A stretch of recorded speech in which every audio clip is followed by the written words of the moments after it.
നന്ദിയില്ലെങ്കിലും കുഴപ്പമില്ല, നിന്നയുണ്ടാകാതിരുന്നാൽ മതിയെന്ന് പല മനുഷ്യരും മനസ്സുകൊണ്ട് ചിന്തിക്കാറുണ്ട്. കാരണവന്മാർ പറയാറുണ്ടല്ലോ, വന്നിച്ചില്ലേലും കുഴപ്പമില്ല, നിന്ദിക്കാതിരുന്നാൽ മതിയെന്ന്.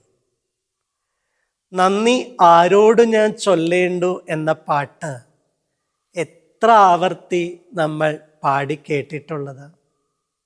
ഈ ഭൂമിയിൽ ഒരായുസ് ജീവിച്ച് കടന്നു പോകുമ്പോൾ ആലോചിച്ചിട്ടുണ്ടോ എത്രയോ അധികം പേരോട് നമ്മൾ നന്ദി ഉള്ളവരാകണം. ഇനി നന്ദിയുള്ളവരായില്ലെങ്കിലും കുഴപ്പമില്ല, നിന്നയില്ലാത്തവരായി നിലകൊള്ളണമെന്നുള്ളതാണ് ജീവിതത്തിൻ്റെ പാഠങ്ങൾ. കഴിഞ്ഞ കാലങ്ങളിലെ വാർത്തകളൊക്കെ വല്ലാതെ നൊമ്പരപ്പെടുത്തുന്നതായിരുന്നല്ലോ. ഒരു മകൻ അമ്മയെ കൊലപ്പെടുത്തിയതിന് ശേഷം അവൻ അമ്മയെ കൊന്നതിൻ്റെ കാരണം ലോകത്തോട് വിളിച്ചു പറഞ്ഞതാണ് വല്ലാതെ അമ്പരപ്പുളവാക്കി. തനിക്ക് ജന്മം തന്നതിനുള്ള ശിക്ഷയാണ് പോലും അമ്മയെ കൊന്നത്. ഈ ഭൂമിയിൽ ഏതെങ്കിലും മാതാപിതാക്കൾക്ക് മക്കളോട് അനുവാദം ചോദിച്ചിട്ട് അവർക്ക് ജന്മം കൊടുക്കാൻ ആകുമോ?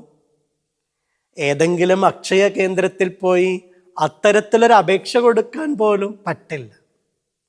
എനിക്ക് എൻ്റെ മാതാപിതാക്കൾ ജന്മം തന്നു എന്ന ഒരൊറ്റ കാരണത്തിന് നന്ദി പറയാൻ എത്ര ആയുസ്സുണ്ടായാൽ മതിയാകും.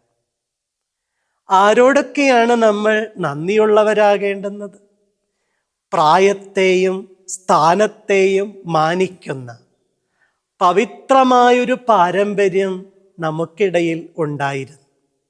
അടുത്ത കാലത്ത് വിദ്യാർത്ഥികൾ അധ്യാപകരോടൊക്കെ പെരുമാറുന്നതിൻ്റെ സകല സീമകളും ലംഘിക്കുന്നതായി നമ്മൾ കാണാറുണ്ട്.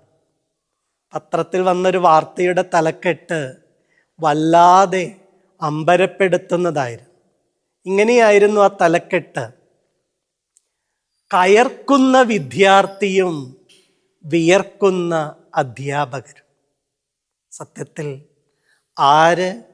ആരോടാണ് കയർക്കാൻ അധികാരമുള്ളത്? ആരുടെ മുമ്പിലാണ് വിറക്കേണ്ടുന്നത്?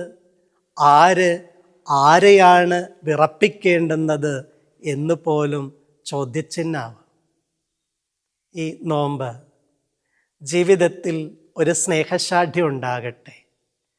അഹങ്കാരത്തിൽ നിന്ന് വിനയത്തിലേക്ക്, ധിക്കാരത്തിൽ നിന്ന് എളിമയിലേക്ക്, ശത്രുതയിൽ നിന്ന് സ്നേഹത്തിലേക്ക്, അനാദരവിൽ നിന്ന് ആദരവിലേക്ക് ജീവിതത്തെ മാറ്റിത്തീർക്കാനുള്ള ഒരനുഗ്രഹീത ഭാവം, അത് നമ്മുടെ ജീവിതത്തിൽ സ്വന്തമാക്കാൻ ഇടയാകുമ്പോൾ നന്ദി കാണിക്കേണ്ടുന്നവരോട് നന്ദി കാണിക്കാനും ആരെയും നിന്ദിക്കാതിരിക്കാനും ജീവിതത്തിൽ നമുക്കൊരു സ്നേഹശാഠ്യം സ്വന്തമാക്കി എടുക്കാം.